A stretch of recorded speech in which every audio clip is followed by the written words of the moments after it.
योगी सरकार में तालाब सरोवरों का जीर्णोद्धार किया जा रहा है, लेकिन बरसाना के समीप रूपनगर गांव में भूमाफियाओं द्वारा तालाब की जमीन पर अवैध कब्जा कर लिया गया। इस दौरान भूमाफियाओं ने प्राचीन वृक्षों को काट दिया।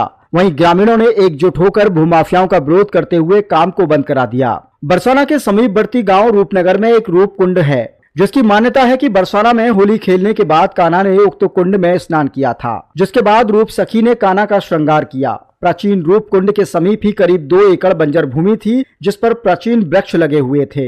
2004 में डभाला गांव के समय सिंह उर्फ धांधला के कोई संतान न होने पर उक्त बंजर पड़ी भूमि को 100 रुपए के स्टाम्प पर रूप कुंड के लिए लिखा पढ़ी कर दी गई, जिसके बाद ब्रज के व्रत संत रमेश बाबा द्वारा रूप कुंड सहित उक्त भूमि की तार फेंसिंग कराई गई। लेकिन बेशकीमती जमीन पर भूमाफियाओं की नजर पड़ने के बाद भूमाफियाओं ने उस पर बाउंड्री वॉल कर ली। ग्रामीणों ने आरोप लगाया है कि प्रदेश एक कद्दावर नेता के खास आदमी ने उक्त भूमि पर कब्जा कराया है।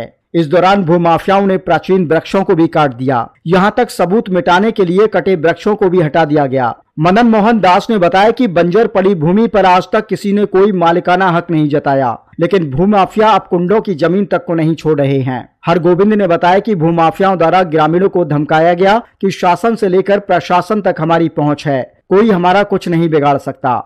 प्राचीन रूप कुंड की जमीन पर अवैध कब्जे के विरोध में हरगोविंद, धनी राम, मदन मोहन दास, रामू, तूरान, दामोदर, दाऊदयाल, पूरन, अभिषेक, निर्मल, बलदेव, दीपक, खेमदास, प्रहलाद, टोनी, भगवत सिंह, रवि, छोड़ो, उदयराम सैनी, प्रकाश, राम बाबू, अयूब खान आदि ग्रामीणों ने विरोध जताया। राजस्व टीम द्वारा रूप कुंड की पैमाइश कराई जा रही थी। इस दौरान कुंड के पास पड़ी खाली जमीन पर कुछ लोगों ने अपना मालिकाना हक जताते हुए उस पर कब्जा कर लिया, जबकि युक्त भूमि जिसकी थी उसने मंदिर को दान दी थी। शिकायत मिलने पर निर्माण कार्य को रुकवा दिया गया है।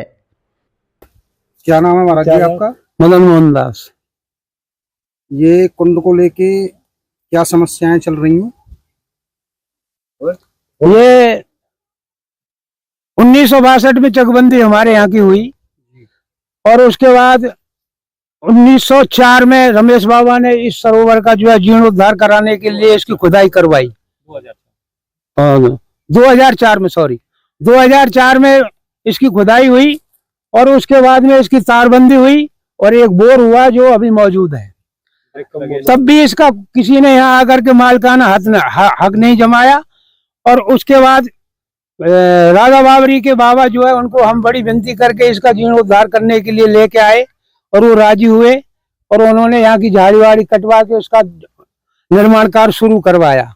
और जब तार इसकी चारों तरफ से लगाते हुए आए तो पता लगा कि ये जमीन यहाँ पे डवारा गांव के किसी सिंहराज नाम के आदमी की है।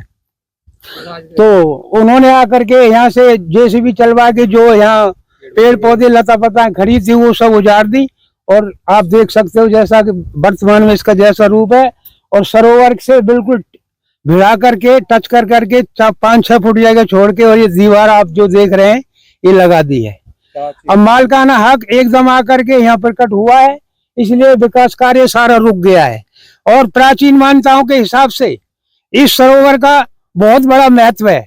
एक बार भगवान श्री कृष्ण अपने सखाओं के साथ नंदगाम से बरसाना होली खेलने के लिए आए और शाम को जब होली का उत्सव जब समाप्त हुआ तो भगवान ने कहा, सखाओ मैं इस रूप में अपनी माँ यशोदा के सामने नहीं जा सकता हूँ, आप मेरे पहला यथावत रूप कीजिए पहला जैसा।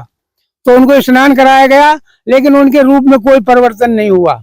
उसके बाद इस गांव की जो रूप सखी नाम की एक सखी थी जो मंजरी समूह से आती है और उसी के गांव से ये गांव रूपनगर हुआ, उसी के नाम से ये रूप सरोवर हुआ और उसी के नाम से ठाकुर रूप बिहारी जी का यहाँ मंदिर है। ये प्रकट जब रूप मंजरी ने विशाखा के परामर्श से किशोरी जी से कहा गया तो सभी ग्वाल बाल और गोपियां यहाँ आए और भगवान श्री कृष्ण को स्नान कराया गया।